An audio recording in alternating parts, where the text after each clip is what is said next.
Ya, Assalamualaikum warahmatullahi wabarakatuh. Ini suara saya jadi lebih Terus tanya soalan, terus tanya soalan disetkan.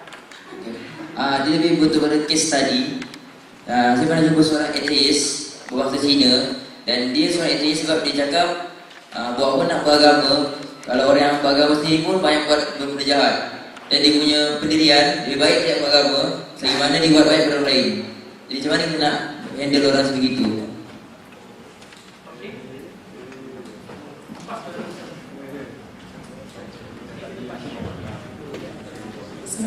Saya nak tanya sejarah manusia bermula dengan Nabi Adam.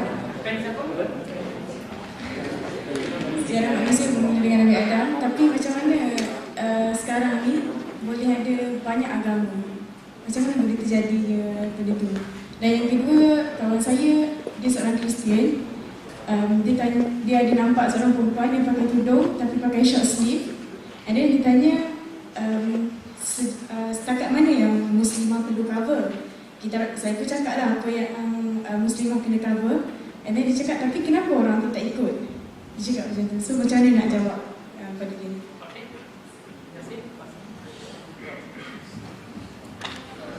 So, thank you for your talk. The question I have is that if we're all descendants of Adam and Eve, why are there different races? Why are there different races? No. I agree. Like, as we're all descendants of Adam and Eve, the only question I have is why are we different races? Assalamualaikum. Macam mana nak tanya bila macam mana nak jawab bila orang Muslim tanya, oh orang tu dosa dia macam nak cakap, macam let's say there's like sisters yang tak pakai hijab apa semua. So kita tak boleh nak cakap kat dia, oh dia nanti Allah bagi dosa dia kat dia lain. So macam how to, sama juga dengan soalan tadi lah, macam mana kita nak bagi tahu balik orang lain ada dosa lain and balik lain juga.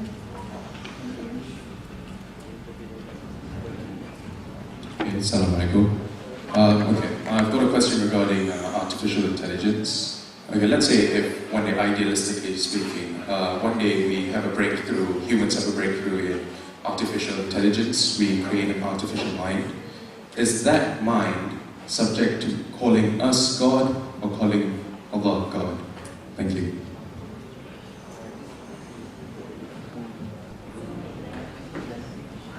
I have a biology teacher and he's atheist. So one day he tells me, well, he asked me about God, and he says that if God exists, then why is there suffering in the world? Why are millions of innocent children dying of malaria every day? And how should I answer him? Assalamualaikum. Ada dua soalan.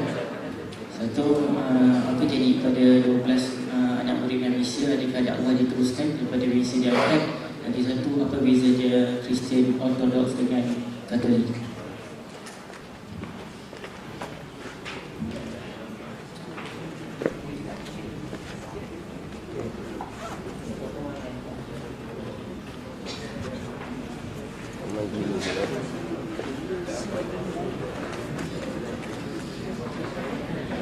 Okay, saya ada satu situasi. Ada seorang non-Muslim ni, dia jaga parking.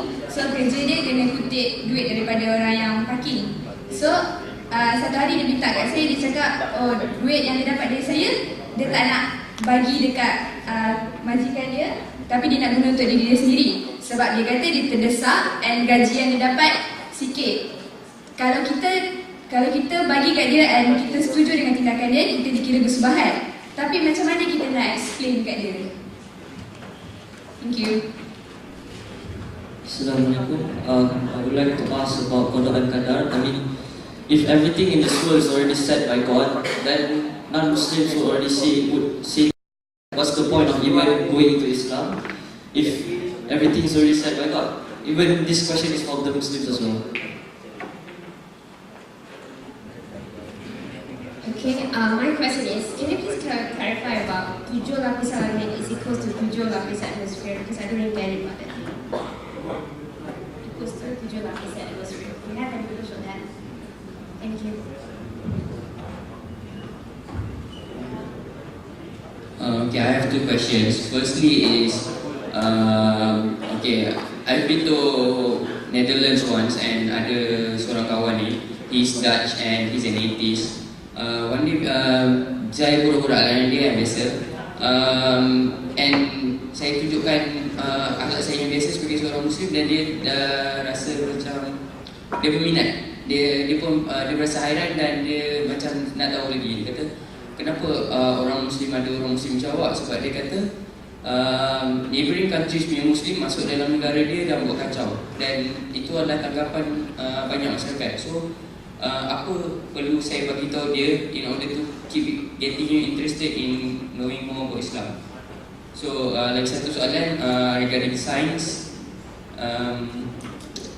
Kalau kita study science, terutama fizik, saya perasan ada buku fizik, saya ada fizik yang kaji macam sangat bercanggah dengan Al-Quran. Contohnya satu buku Dr. Micho Kaku, dia kaji yang dia boleh ramal, dia bukan ramal lah, dia kaji human boleh time travel is possible, and also macam-macam lagi yang sangat bercanggah dengan Al-Quran. So boleh tak kita baca buku tu dan boleh tak kita percaya dia punya hujah-hujah sains dia?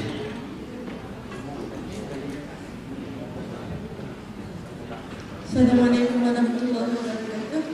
Saya ada seorang rakan Kristian yang Kristian has their own fasting. Kan? Dia compare puasa Kristian dengan puasa orang Islam. Dia kata lebih baik puasa orang Kristian sebab even though it's long period, dia still boleh makan buah dan minum air. But kalau Islam, dia puasa untuk satu tempoh yang agak lama, tapi bila berbuka, dia makan banyak. That's what she asked me. She compared about the puasa. And then about astrophysics. Dalam surah Yusuf telah disebut Nabi Yusuf telah bermimpi bahawa 11 bintang telah menyembah Nabi Yusuf. Dan Nabi Yusuf telah bertanyakan perihal tersebut kepada ayahnya Nabi Yaqub. Dan Nabi Yaqub telah mentafsirkan 11 bintang itu, satu sebagai adik-beradiknya yang 11 orang adik-beradik, dan satu lagi sebagai 11 buah planet dalam sistem suria, sistem solar. Tapi sekarang telah dijumpai 8 buah planet besar dan 4 buah planet dwarf. So saya nak tahu, apakah sebenarnya yang dimaksudkan dengan 11 buah planet itu? Adakah 8 buah planet besar dan masih ada 3 buah planet yang belum ditemui? Okey, kita akan stop dulu. Nanti tak beratur je. Kalau ada masa, kita ambil. Tapi kalau nak balik tempat duduk, boleh balik tempat duduk. Nanti siapa datang dulu, dia dikira orang pertama. Okey, kalau ada second round, okey. Nanti kalau brother datang cepat, brother dapat dulu tau. Oh, terima kasih. Soalan semua banyak dan semua berminat. Ya, terima kasih soalan baik-baik betul. Saya cuba jawab apa yang saya terdaya dan berdasarkan. Why in the world ada suffering? Ya, jawapan saya pendeknya ringkas dia. Suffering in the world ni kan manusia yang buat huru-hara. Yang keduanya, what happened to the 12 disciples after Jesus dah tak ada. Jadi dalam Bible silent, you don't know what happened to them. Yeah. Yang seterusnya, Katolik dengan Orthodox, apa beza dia? Ada different between Katolik dan Orthodox. Perbezaan dia dari segi akidah sama. Yang sama untuk akidah, cuma perbezaannya cara mentadbir gereja dan cara ibadat, cara lakukan ibadat. Kalau Katolik ada Pope system, ada Pope system dengan berbagai-bagai cara dia beribadat. Dalam Orthodox tak ada Pope system, cuma setakat bishop saja. Dan upacara pun ada perbezaan sikit lah. Itu saja, cara ibadat lain, tapi akidah sama. Seterusnya 7 lapis langit, 7 lapis atmosfer. Ya, 7 heaven and all that. 7 langit, 7 langit dan bumi. Okey, saya ambil 7 ni dari segi simbol 7. Bukan 7 tuan putri, mungkin 7 ni sebagai lambang saja. Macam nombor 40 dalam Semitic culture, termasuk Arab dengan ini, nombor-nombor ni memang sangat simple. Kalau 40 tu banyak, kalau 7 tu macam misteri number. 7 is a mystery number. It may not be exactly 7 numerically, kemungkinan besar ya. Dan macam 40 macam 40 hari, 40 malam, Alibaba, Nepal Titif, ya. 40 tu menandakan banyak, ya, banyak. Tak mestinya exact number, numerical. Itu satu. Ya, itu budaya orang semantik. Nombor tu main mana. Ya. Dan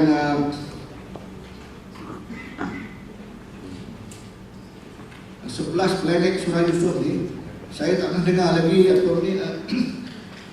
ini tentang 11 planet ni. Tapi dalam Surah Yusuf memang Nabi Yusuf bermimpi tentang apa ni, nampak bulan, matahari dan 11 bintang sujud. Dan itu lambang bahawa ayah dan bunda dia, bulan, matahari dan 11 orang adik-adik itu sembah dia waktu dia menjadi apa ni, gubernur dalam kota, ya, pada hari di zaman Mesir, kemarau, masa mereka mengadap minta bantuan. Itu je. Tapi dalam tafsir tak sebut ini 11 planet ini, tak ada. Cuma mimpi itu lambang, ya, lambang saja. Terima kasih dengan soalan-soalan tadi. Okey, soalan yang pertama tadi, apabila ada orang yang beragama tetapi buat jahat, so apa dia buat agama?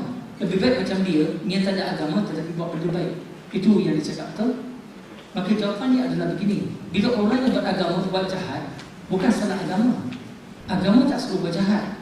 Bila dia buat jahat, dia tak ikut agama. Yang jadi masalah sini bukan dia ikut agama, dia tak ikut agama. Itu yang jadi masalah. Jadi kalau kamu tak nak masalah, kamu ikut agama. Dan ikut apa agama suruh. Kalau kamu tak nak ikut agama, nak buat benda baik, macam mana kamu nak tentukan yang mana baik, yang mana tak baik? So what is your criteria mengatakan benda ni baik, benda ni tak baik? Dan masyarakat ni kata boleh, masyarakat tu kata tak boleh. So LGBT baik ke tak baik? Hubungan seks bebas baik ke tak baik?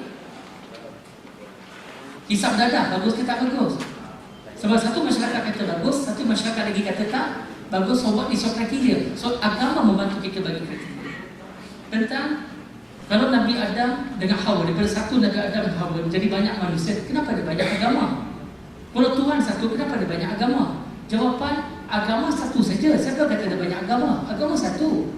Yang jadi banyak ni manusia cipta, manusia buat. Agama yang benar tadi, agama yang benar sepanjang zaman dimodify, ditambah sini, dibuang situ, ditukar sini, diubah sana, ditambah sini, ditukar sikit, lama-lama jadi satu bentuk agama yang berbeza-beza. See the point? Tetapi agama sebenarnya tetap satu saja. Agama mana yang tidak agama yang benar? Agama yang Tuhan suruh kita ikut. Settle? Kemudian ada seorang perempuan pakai tudung tetapi pakai baju short sleeve lah. Dan kita buka sekali dengan tak pakai hijab tu berdosa contohnya. Kita gabung dengan dua sekali. Maka jawapannya begini. Islam dah bagi kriteria cara nak menutup aurat. Menutup aurat dalam Islam bukan hanya menutup aurat dari segi fizikal saja. Juga menutup aurat ni adalah dari segi mata kita, telinga kita, mulut kita. Kita kena jaga, jangan lihat benda tak bagus, jangan dengar benda tak bagus, jangan cakap benda tak bagus. Fikiran kita pun kita kena jaga juga. Betul ke tak betul? So itu aurat yang lebih tinggi. So bila perempuan tu dah mula pakai tudung tetapi dia punya pakai short sleeve, boleh bagi tahu dengan dia, boleh jadi dia tak faham. It's okay, so step by step. Ataupun dia baru berjinak-jinak. So dalam Islam, dia menyuruh kita kalau buat sesuatu tu ikut kemampuan kita masing-masing. Kalau ini kemampuan dia buat masa ni, tak apa, kita biarkan dulu. Tetapi the best is kita menutup keseluruhan. Boleh faham maksud saya? Jadi kalau ada perempuan yang tak pakai tudung, dia kata ini jadi dosa dia macam mana dan sebagainya. So kita jawab balik, kita sebagai manusia ada kelemahan kita masing-masing. Ada orang tak menutup aurat, dia berdosa dari segi itu. Tetapi ada orang mengumpat. Antara mengumpat dan tak menutup aurat, mana dosa lebih besar lagi? Mengumpat lagi teruk. Boleh faham maksud saya? Okey, so masing-masing kita ni kena sentiasa berjuang untuk memperbaiki diri kita. Walau bagaimanapun Allah Maha Pengampun, kita bertaubat kepada Allah, minta ampun dengan Allah, dan kita perbaiki diri kita masing-masing. Satu benda ni. Okey, seterusnya adalah kalaulah kita mempunyai satu teknologi dan kita boleh cipta artificial intelligence. So who will become God? Adakah kita menjadi God ataupun Tuhan menjadi God? Sebab kita dapat create artificial intelligence. Jawapan mudah adalah when you create artificial intelligence, then you come and ask this question. Itu jawapan mudah, tapi itu tidak akan memuaskan hati orang. Jawapan saya begitu. Walaupun kita dapat mencipta artificial intelligence, tetap kita tak jadi God. God ialah God. Why? Sebab bila kita cipta artificial intelligence, kita boleh cipta artificial intelligence from something to artificial intelligence. Betul ke tak betul? Setuju? Kita perlukan bahan-bahan mentahkan. Dan daripada situ kita create artificial intelligence. But God created the whole universe from nothing. Now who is God? See the point? Okay. So berbalik kepada ini, Adam dan Eve satu pasang je. Daripada Nabi Adam dan Hawa, satu pasang lelaki dan perempuan, dijadikan manusia berbangsa-bangsa, berlainan warna kulit. So kenapa ada banyak bangsa, banyak warna kulit? Jawapan dalam surah Hujurat, surah 49 ayat nombor 13, Allah Subhanahu Wa Taala berfirman yang bermaksud, wahai manusia, kamu jadikan kamu daripada satu pasang lelaki dan perempuan, dijadikan kamu bersuku-suku, berbangsa-bangsa, supaya kamu saling kenal, mengenal antara satu sama lain. Fungsinya supaya kita belajar daripada satu sama lain. Ada benda ada pada saya, ada benda tak ada pada kamu. Ada benda ada pada kamu, tak ada pada saya. So kita saling perlu memerlukan antara satu sama lain, kita begitu sama. Dan paling mulia di sisi Allah adalah orang yang paling bertakwa. Kalau soalan dia, kalau Adam dan Hawa itu satu je, kenapa hari ini berbagai warna kulit? Senang dia nak jawab ni. Katakan kalau suami isteri, yang suami ini gelap, isteri dia cerah. Contoh, bila anak lahir, katakan 10 orang anak, adakah semua mereka tu warna kulit sama? Tak, you akan dapat different shades of warna kulit. Kemudian mereka berkahwin, different shades of warna kulit, different shade of warna kulit. So dia jadi lama-lama. Nampak tak? Saya tahu ini jawapan secara ringkas saja. Okey, kemudian kalau Tuhan rujuk, kenapa ada suffering? Okey, kalau tak nak suffering, Tuhan boleh buat tak ada suffering langsung, boleh. Tuhan cipta malaikat. Bila cipta malaikat, maka kita tak ada limited free will, betul? And there will be no suffering. Hari ini yang ada suffering kerana manusia memilih tidak mahu taat kepada perintah Tuhan. That is why kita ada suffering hari ini. Because God gives us limited free will. We can choose either to obey God or not to obey God. When we obey God, everything will be in harmony. But when human beings choose not to obey God, then there is suffering. If God does not allow human being the free will, then he will just become the angels. See the point? Dalam surah Yunus, surah 10 ayat 99, Allah Subhanahu Wa Taala berfirman yang bermaksud, kalau Allah nak jadikan semua manusia beriman kepada Allah, nescaya Allah dapat lakukan. Tidak adakah Allah akan paksa mereka. Surah Maidah, surah nombor 5 ayat nombor 48, Allah Subhanahu Wa Taala berfirman yang bermaksud, kalau Allah nak jadikan semua manusia atas muka bumi ini sebagai satu umat, Allah dapat lakukan. Tetapi tidak, Allah nak uji dengan apa yang telah diberikan kepada mereka. Settle. Kemudian kalau kita lihat orang itu parking attendant, bila bagi dekat dia parking money tu, dia pun cakap, duit ini saya tak bagi pada majikan saya. Okey, sebab dia bayar gaji yang sedikit. So apakah tindakan anda? So tindakan saya, kalau saya di tempat itu, saya akan bagi tahu apa yang anda buat dengan duit ini, saya pun tak tahu. Anda tak perlu bagi tahu saya pun. Tetapi manakah anda ada bagi tahu saya, cuba anda fikir, kalau anda ambil duit ini, betul ke tak betul tindakan ini? Tanya dengan diri anda, jawab sendiri. Sebab benda yang tak baik, dosa, hati kita akan rasa tak tentera. Tetapi pada waktu yang sama, background knowledge saya tahu, di semasa pemerintahan Umar kata sebagai khalifah, ada seorang hamba ditangkap kerana mencuri. Dan bila ditanya kenapa mencuri, sebab gaji yang dapat tu kecil sangat, so dicuri. Maka dipanggil majikan, confirm betul gaji dia kecil, betul kecil gaji dia. Maka Umar cakap dengan majikan tadi, kalau dia mencuri kerana salah yang sama, atas sebab yang sama, saya akan potong tangan majikan. Boleh faham maksud saya? I have that knowledge. Sebab tu saya tak terus kata ini dosa, ini haram. Saya tak sebut begitu. saya living. Tapi kita bagi tahu dengan dia, end of the day dalam Islam menyuruh kita buat kebaikan, tapi semuanya mesti berlaku dalam keadaan yang adil. So saya dah sampaikan dakwah, tetapi bukan dalam bentuk menghukum. Kadang-kadang, okey, saya cuba jawab pendek saja, brothers. Kadang-kadang dalam bahasa Inggeris diterjemah sebagai predestination. Personally, saya kurang setuju kadang-kadang sebagai predestination. Bila kita terjemah sebagai predestination, timbul soalan tadi. Semuanya Allah dah tentukan. Jadi kalau orang tu mati sebagai kafir, dia mati sebagai kafir kerana Allah dah tentukan dia mati kafir. So bukan salah dia. Kadang-kadang bukan predestination, tetapi divine destiny ataupun timeless knowledge of God. Allah SWT tahu semua. Tahu apa yang sudah berlaku, apa yang sedang berlaku, apa yang akan berlaku. Sebelum kita lahir, Allah dah tahu dah apa kita akan buat. Sebelum kita lahir. Tetapi Allah SWT dah berikan kita limited free will. Surah Ar-Ra'd, surah 13, ayat nombor 11. Allah SWT berfirman yang bermaksud Allah tidak ubah nasib sesuatu kaum, lagi kaum itu sendiri tidak berusaha untuk mengubah nasibnya. So we can change. Dan kemudian apa-apa yang kita buat, kita bertanggungjawab atas perkara itu. Kita boleh rujuk juga surah Nisa surah 4 ayat nombor 79 sebagai contoh. Apabila sesuatu benda baik berlaku, kita kata itu kerana kita. Tapi bila satu benda tak baik berlaku, kita menyalahkan Tuhan. Boleh faham? Dan apabila kita buat sesuatu benda tak baik, kita lah yang bertanggungjawab atas keburukan itu. Dan orang yang kata semuanya sudah ditakdirkan. Kadang-kadang kita jumpa orang, kenapa jadi penagih dada? Apa nak buat? Dah takdir saya akan jadi penagih dada. Kenapa anda mencuri? Tengok masuk penjara sekarang. Apa nak buat? Dah takdir saya akan masuk penjara. Orang begini kita jawab senang je. Pergi dekat dia tampar sekali. Dia tanya, kenapa nak tampar saya? Apa nak buat? Dah takdir dah saya akan tampar. Kalau marah, cop-cop, saya cop-cop dulu tahu. Serta benda ni? Okey. Seterusnya adalah tentang 7 lapisan langit tadi. Bila disebut 7 dalam budaya Arab atau Semitik, 7 menunjukkan banyak. Dia ada 70, 700. Itu dari segi bahasa. Tetapi dalam Al-Quran, bila sebut satu-satu benda, Al-Quran adalah tepat dari segi mention and also by meaning. Kalau sebut 7 is 7, itu Quran. Sebab Quran ni satu mujizat. Begitu tepat daripada Allah SWT. Dan bila kita sebut langit dalam bahasa Arab, langit boleh berarti langit. Langit boleh berarti syurga. Langit boleh berarti atmosfera. So dia terbuka kepada banyak tafsiran di situ. Satu perkataan bahasa Arab boleh diterjemah dalam pelbagai maksud yang berbeza. Sebab itu bahasa Arab cukup kaya. Tentang non-Muslim tertarik dengan akhlak kita. Okay? Tetapi dia kata our neighboring Muslim very show a very bad example.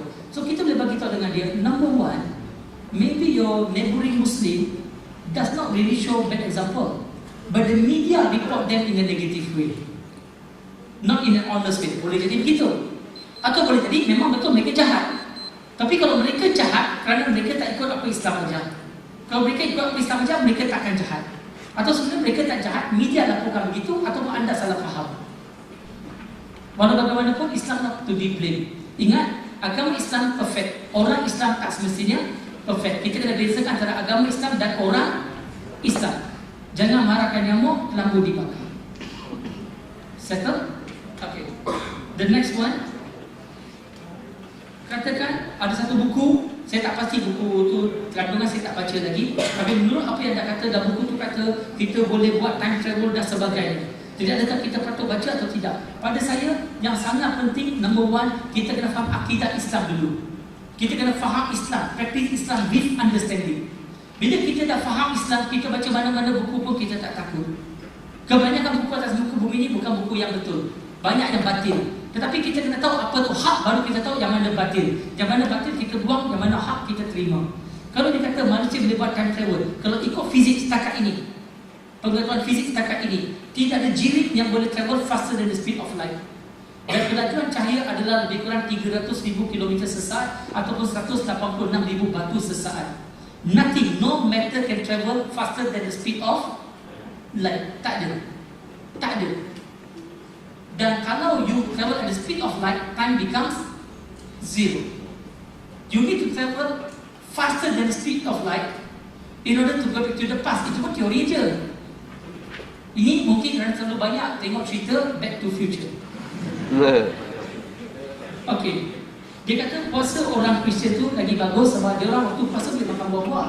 orang Islam ni memang ekstrim, dia tak makan, tak minum langsung. Kemudian bila makan banyak-banyak. So kita jawab balik, puasa orang Kristian menurut Gospel of Luke chapter 4 verse number 1 to 4, Jesus berpuasa 40 hari, siang dan malam, tak makan, tak minum. Siang tak makan dan minum, malam pun tak makan dan minum. Islam siang dia tak makan minum, malam boleh makan minum.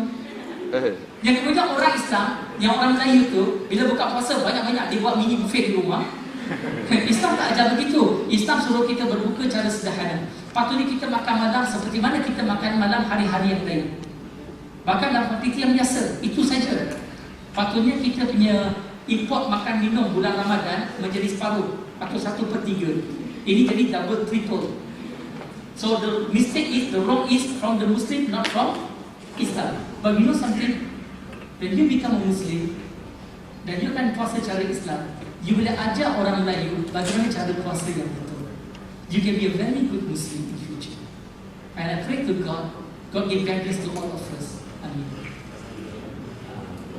Saya bukan doa pada kamu.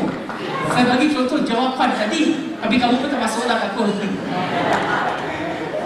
You see that? Saya dah jawab, kemudian saya buat closing. Kita dalam marketing, kita jangan just buat marketing, tetapi tak close the order. End of the day, we want to close the order. Satu kita closing, dapat keluar, closing. Clear? Alright. Okay, setakat itu sahaja. Okay, sekarang ni memandangkan ada orang yang tanya soalan, kita tutup terus. So tak ada beratur. Saya dah jawab dah, kalau tak ada beratur, saya buat andaian apa? Saya nak tanya soalan. Okay, saya akan ambil soalan terhad dulu, ada masa kita ambil lagi. Okay. Biasanya dia kata apa? Ladies first kan? So brother tunggu dulu. Assalamualaikum warahmatullahi wabarakatuh. I heard about a book. It was famous in the 90s. It was written by Sir Salman Rushdie, a very famous writer, if I'm not mistaken. The book's title is The Satanic Verse. Yeah, heard you talk about Quran come from Shaitan. So can you please elaborate on that and how do we counter attack if we are being asked by non-Muslims about that? Thank you. Assalamualaikum. Soalan pertama saya, tidakkah hukuman neraka itu terlalu kejam untuk orang yang cuma buat kesalahan yang tidak kelihatan terlalu teruk seperti meninggalkan sembahyang? Soalan kedua, apakah yang dimaksudkan oleh Allah itu Maha Pengampun? Adakah maksudnya semua orang yang kafir akan diampunkan dan semua orang akan masuk syurga atau macam mana? Terima kasih. Saya ada satu soalan. Saya tanya pasal LGBT. Adakah golongan-golongan ini sebenarnya diorang memang fitrah jadi sebegitu ataupun disebabkan faktor-faktor lain? Dan kalau kita berusaha nak ubah diorang, nak bagi diorang, sebab kita cakap diorang ni ada faktor macam ni, tapi ada orang yang akan counter diorang dah fitrah macam tu, biarkanlah diorang. Jadi macam mana kita nak faham kan? Okay, second nak tanya pasal dakwah dalam organisasi. Bila kita tahu dakwah macam dalam kehidupan seharian, tapi bila kita cuba nak dakwah, ada orang akan cakap, kau dakwah organisasi buat dalam kerja kau, rules dan sebagainya, tak payah nak kena moral polis. Macam mana kita nak hadapi orang macam ni? Okay, Assalamualaikum warahmatullahi wabarakatuh. Ada dua soalan saya nak tanya. Soalan pertama ialah, kan dalam agama Islam ni ada banyak cerita yang kita boleh ambil iktiraf. Tapi kadang-kadang ada dalam cerita tu ada macam ada terselit-selit bahan Israeliat sendiri. Macam mana kita nak tahu itu cerita Israeliat atau tidak? Lepas tu yang kedua ada nak tanya pasal pelaksanaan hukum hudud. Pertama sekali saya nak tanya, yang hukum hudud ni hanya untuk dilaksanakan kalau dalam satu negara, hanya untuk dilaksanakan untuk orang Islam saja ke atau untuk orang bukan Islam? Lepas tu kalau boleh minta tolong elaboratekan lagi pasal hukum hudud ni. Thank you. Assalamualaikum warahmatullahi. So my question right now is generally. So right now, like there are many atheists right now saying that there's no need for religion right now because religion spread evil. So in other words, they are saying that somehow there's no need right now we don't need we only need moral values. There's no need religion. So boleh tak macam mana nak counter attack balik diorang tu? They say that religion is important actually. Okay, the next question is right now. Kenapa for example Syria, Iran Nigeria, other state. Ada orang Islam yang they are suffering right now. The Muslim are suffering, so they pray for God every single time. But somehow, kenapa their life is not improved? But then those people yang the enemies of Islam, instead their life is improving by day and day. So, Assalamualaikum. Contohnya saya ni,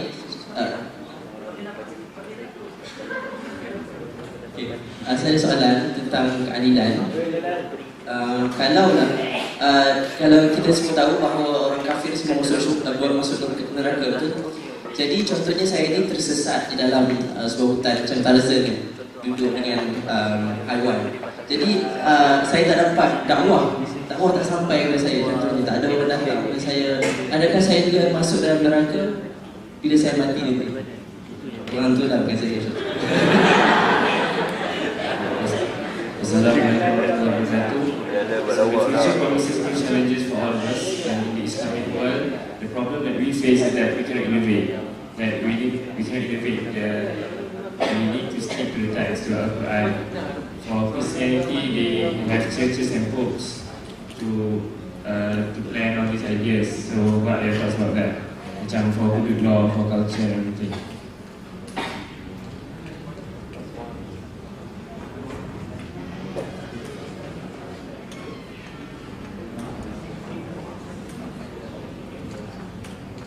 Assalamualaikum, saya ada dua soalan. Soalan pertama pasal tradisi orang Malaysia.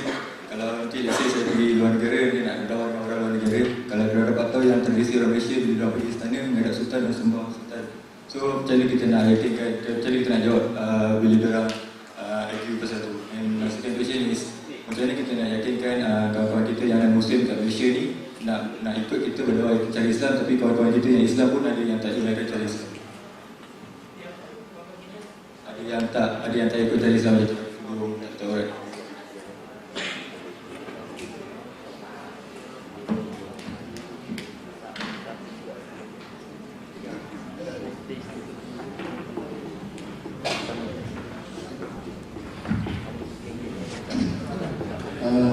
On the satanic verses ni sama sekali. Sebenarnya ada ayat syaitan dalam Quran. Ya. Mungkin dia refer pada terus macam syaitan Tuhan menjadikan manusia pada bumi. Syaitan kata Tuhan, kenapa nak buat manusia sebuah berhala. Itu pada sama sekali itu satanic verses. Dan soalannya, adakah Quran itu datang dari syaitan? Ya. Semalam ada Syah dan jawab, tapi hari ini nak remind balik bahawa dalam Al-Quran pun ada ayat-ayat di mana Quran sebelum bermula sesuatu dengan bacaan A'udzubillah minasyaitonirrajim. Kami berlindung daripada syaitan berjam. Jadi itu saja pun kalau syaitan tulis Quran, ya, kita tentu ya, kenapa itu ada jam ini ya. Itu simple lah saya. Seterusnya hukum hudud hanya orang untuk Islam saja. Dan etis religion spread evil, only moral. Itu pun macam pada Syah jawab tadi juga. Siapa decide moral tak moral? Ya, siapa decide moral tak moral? Kalau dalam satu masyarakat tu membuat sesuatu itu moral, dalam masyarakat lain pada dia tak moral pula. Jadi kriteria tu tak menentu, pasal manusia yang menentukan ikut selera dia, nafsu dia. Tapi yang Al-Quran sebagai pembimbing, sebagai kriteria itu Al-Quran memberi kriteria oleh pencipta manusia. Dia tahu di mana kelemahan dan kekuatan manusia. Jadi di situ letaknya kepentingan agama. Dan kalau kata agama yang merosakkan, kalau dalam agama Islam ada Islam ni, nama Islam itu selamat, tak merosakkan. Yang merosakkan orang yang tak ikut ajaran Islam atau ajaran agama. Alright, next we come to keadilan di sini. Kalau kamu duduk dalam hutan, dengan makan buas, kalau harimau makan kamu, makilah kamu. Dan kalau dakwah sampai tak pernah dengar seruan, tak pernah dengar azan ke seruan ke, dan dalam Islam kalau katakan never. Itu kita serah kepada Ar-Rahman Ar-Rahim. Ya Allah, Maha Kasih, Maha Penyayang. Allah tu Maha Adil. Ya, dia menghukum manusia itu kerana manusia ada akal. Dia tak hukum budak kecil yang tak ada akal. Dia tak hukum orang gila. Dia tak hukum orang yang terlupa. Hari ni kamu puasa, tiba-tiba kamu minum air kat luar, dia hukum. Aku ni puasa. Ya, terus berhenti. Dia tak hukum terlupa. Ya, jadi kalau tak sampai keluar itu, kita serah kepada keadaan ilahi. Allah tu Maha Adil. Ya, keadaan ilahi itu. Dan innovation atau bid'ah. Dari Islam tak boleh, kalau agama Kristian ikut suka dia boleh buat apa-apa innovation. Bukan manusia, dia tak sumur, dia tak perfect. Ya, sebab tu dia kena innovate ikut suka dia. Thank you. Terima kasih atas soalan-soalan tadi. Semalam saya dah jawab soalan pagi tadi. Dah jawab soalan ke tentang Quran dari syaitan? Pagi tadi belum lagi ya. Okey. Secara ringkas, kalau dia kata Quran daripada syaitan, kita tanya dia balik, apa kata syaitan? Tanya balik, apa kata Quran tentang syaitan? What's the Quran say about syaitan? Banyak ayat, kita ambil contoh surah Fatih, surah 35 ayat 6, surah Yasin, surah 36 ayat 60, surah Furqan, surah 5 ayat 29. Allah Subhanahu Wa Taala berfirman yang bermaksud syaitan adalah musuh kamu. Jangan ikut jejak langkah syaitan. Syaitan berjanji dan akan menyesatkan kamu dan dia memungkiri janji dia. Betul tak? So the Quran from syaitan. Adakah syaitan kata jangan ikut aku ni berjanji tapi mungkin janji, aku akan sesatkan kamu? Adakah syaitan akan mengajar begitu? Tidak. So Quran bukan dari syaitan. Tentang soalan neraka tu, adanya neraka ni kejam lah, tak kejam sangat. Patutnya tak ada neraka, patutnya semua masuk syurga. Sound familiar soalan begini? Tanya dia balik, kalau malam ni nauzubillah ada beberapa orang perompak datang ke rumah kamu, dia merompak kamu, samun semua, dia merogol kakak kamu, mak kamu, adik kecil kamu umur 2 tahun dibunuh. Lepas itu mereka semua melarikan diri dan tidak ditangkap oleh polis sampai bila-bila tak dapat tahu siapa yang buat. Bila dah mati semua, kita jumpa mereka di syurga. Sebab apa? Sebab neraka tak ada. Okey tak?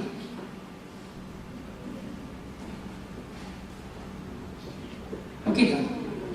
Okey, dalam Islam Allah SWT bukan hanya Maha Penyayang, Maha Pengampun, tetapi Allah juga Maha Adil.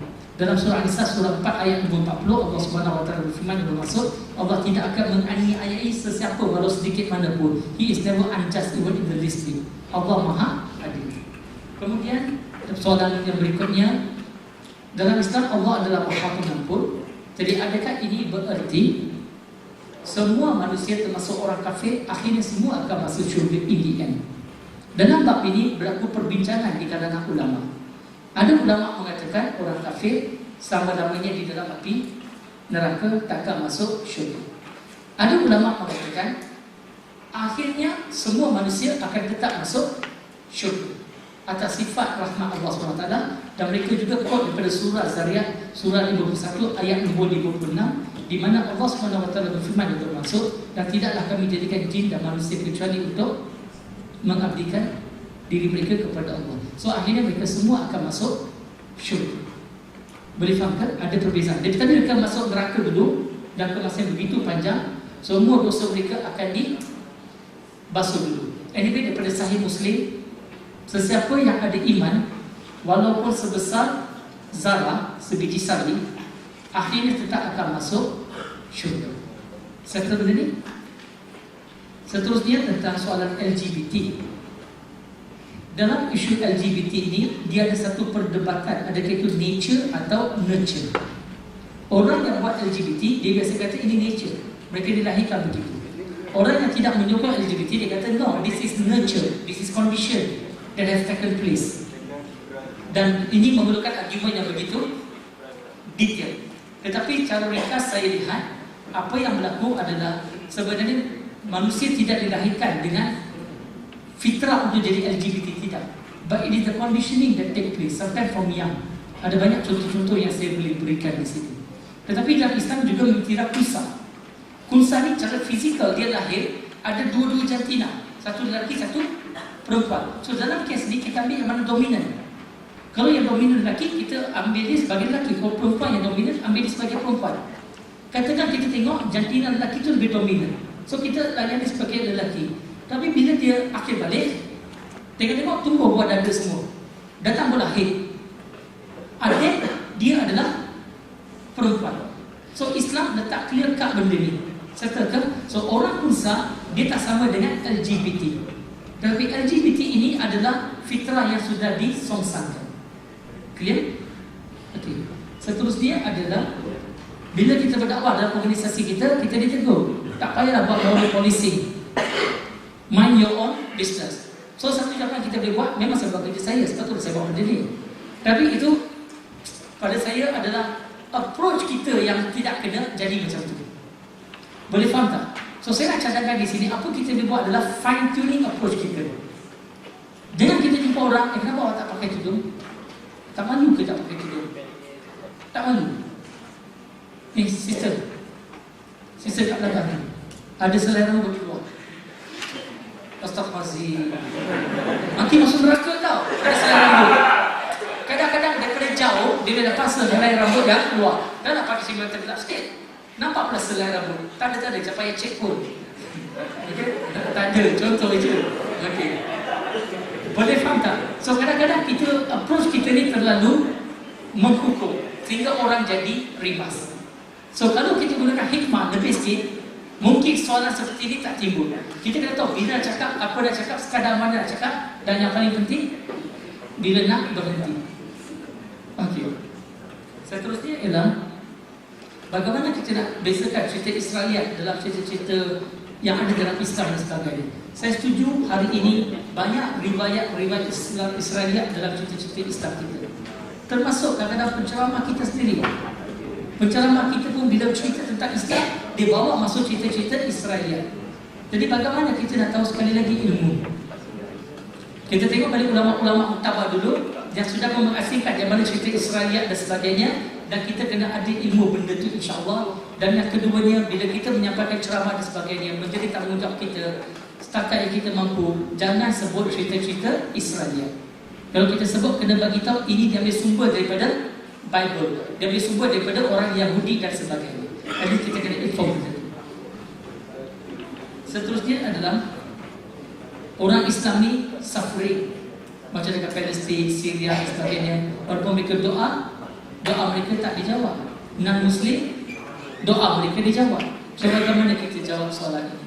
Jawapan kita begini.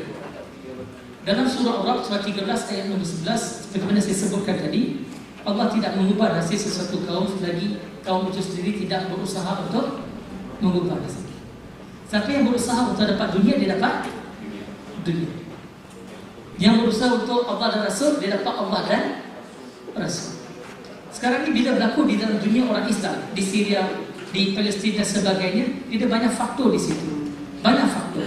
Faktor pertama, adakah orang Islam melaksanakan apa Islam ajar? Sebab ni kita orang Islam ni semua bersaudara. Kalau ada salah satu orang Islam yang suffering, yang merana, setiap umat Islam patut rasa sakit. Betul ke tak betul? So sekarang bila berlaku suffering kepada orang-orang Islam, adakah satu dunia Islam ni turun padang sama-sama merasakan kesakitan itu? Satu perkara. So di mana usaha kita? Kalau orang Islam ramai-ramai berusaha, insya-Allah kita akan dapat lihat perubahan. Yang kedua, bila orang itu melakukan sesuatu usaha, adakah usaha itu kerana Allah dan Rasul? Adakah usaha itu kerana merebut political mileage? Adakah usaha itu untuk harta benda? Adakah usaha itu kerana nasionalis? Apa sebabnya? We do not know. But anyway, siapa usaha, dia dapat. Non-Muslim usaha, non-Muslim yang akan dapat. Ikut usaha mereka. Kalau ada di Amazon, di tengah-tengah hutan contohnya, dia tak pernah dengar tentang Islam. Adakah dia akan masuk neraka sebagai non-Muslim? Okey. Semua orang kafir akan masuk neraka. Clear? Tetapi non-Muslim tak semestinya kafir. Kafir ialah daripada perkataan kafara, artinya meluntur dari segi bahasa. Orang yang mana mesej Islam secara jelas telah sampai pada dia, dia faham, dia menutup, dia menolak, dia menafikan, itu kafir.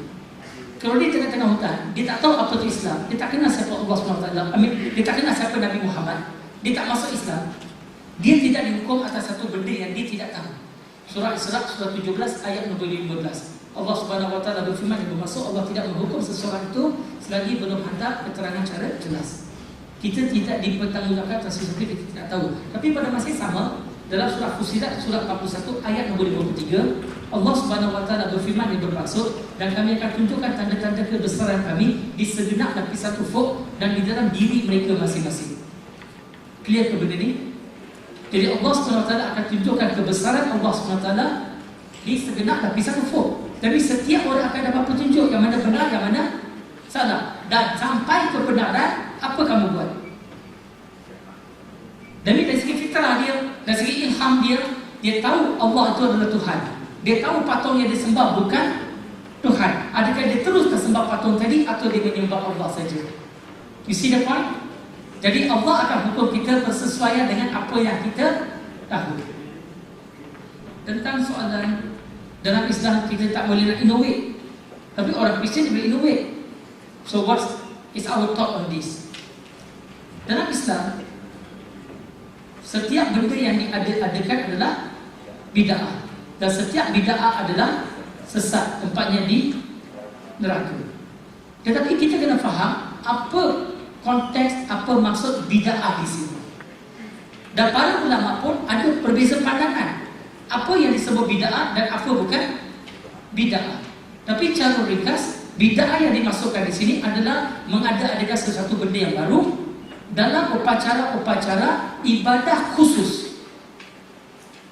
Kalau kita solat zuhur berapa rakaat? 4. Cuba buat 5 rakaat. Kan bagus? Baca Fatihah 5 kali.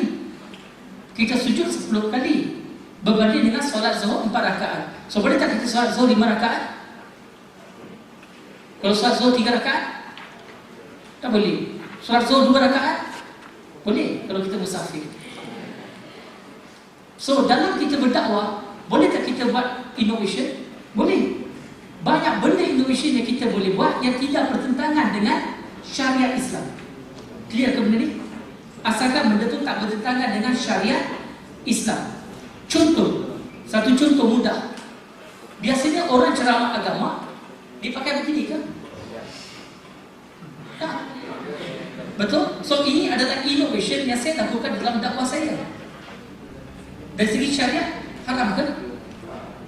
So Islam memberikan kita 100% freedom dalam melakukan innovation selagi ia tidak bertentangan dengan syariat Islam. Clear ke benda ni? Sebab pandangan masyarakat kita kalau nak ceramah agama mesti pakai serban, pakai jubah dan sebagainya. Sounds familiar? Ini sebenarnya quite moderate pakaian saya. Saya biasa pakai baju orange merah, seluar warna turquoise, kasut merah. Oh yes, dan ceramah di masjid. Oh yes. Kalau you tengok gambar-gambar tu, you akan rasa terkejut. Dan saya sengaja berpakaian begini sebab kita nak mendekati yang jauh. Kalau orang yang jauh, Bosnia, Marumpit dan sebagainya, contohnya, kalau kita pakai jubah, pakai serban, kita pergi jumpa dia, agak apa berlaku? Dia lari. Baru nampak banyak-banyak, zup dia dah hilang. Tapi kalau pakai begini, kita jumpa dia, yes bro, apa khabar bro? So dia pun rasa selesa. Lebih mudah dia nak luahkan masalah dia, perasaan dia, dan kita pun boleh insyaAllah cuba bantu dia. Settle benda ni. So dalam Islam boleh tak kita buat innovation untuk tujuan dakwah? Boleh, selagi mana ia tidak bercanggah dengan syariat. Okay ya, settle ya. Okay, kemudian tentang persoalan bila kita pergi overseas dan sebagainya, ada yang beberapa benda menjadi isu persoalan. Macam kita sembah sultan, ada yang orang Islam tak pakai tudung dan sebagainya. So bagaimana kita nak berdakwah? Okey, bila sembah sultan, kita ada bezakan. Sembah sultan tu sebagai ibadah ataupun sebagai uruf. Uruf berarti budaya, custom. Boleh faham tak? So dalam Islam, dia tidak menolak uruf. Tetapi dalam bab ini saya tahu ada orang setuju, ada orang tidak setuju. Saya tahu ada perbincangan yang berlaku. Tetapi bila berlaku perbincangan, kita ambil yang mana mudah untuk menyelesaikan masalah. Perbincangan di kalangan ulama, faham ya? Okey, dan kemudian ada orang Islam tak pakai tudung. Dia tak pakai tudung, boleh tak dia berdakwah? Boleh ke tak boleh? Boleh. Boleh, tak pakai tudung boleh berdakwah. Saya bagi contoh, 2 orang yang berdakwah semalam dan hari ini, Brother Fauzi dengan saya.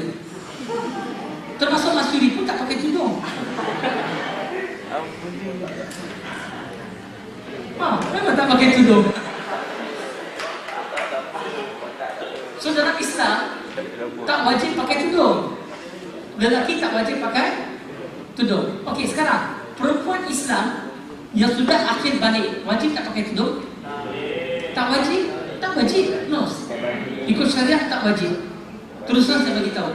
Wanita Islam macam anda semua ni tak wajib pakai tudung bila berada di rumah bersama-sama dengan keluarga sendiri. Hanya bila anda keluar ada mahram non muslim, mahram, bukan mahram, baru anda kena pakai tudung menutup aurat. Jawapan saya betul ke salah? Tapi bila dengar macam bunyi senang tu susah. Senang. Kadang-kadang orang tanya soalan, dalam Islam wajib tak pakai tudung? Wajib. Kalau tak pakai tudung masuk neraka. Kita dengar Islam jadi senang tu susah. Dalam Islam wajib tak pakai tudung? Tak wajib. Lelaki tak payah pakai tudung. Kalau wanita pun tak payah pakai tudung bila di rumah. Hanya bila keluar baru dia pakai tudung. Bunyi macam senang je. Saya tahulah anda dulu pun tak pakai tudung. Bukan saya tak tahu. Betul ke tak betul? Dan saya boleh confirm benda ni, anda lahir-lahir dulu tak pakai tudung. Betul lah kan? Okay, suspend tadi. Okay, settle je benda ni. Okey, setakat ini saja masa mengizinkan kita.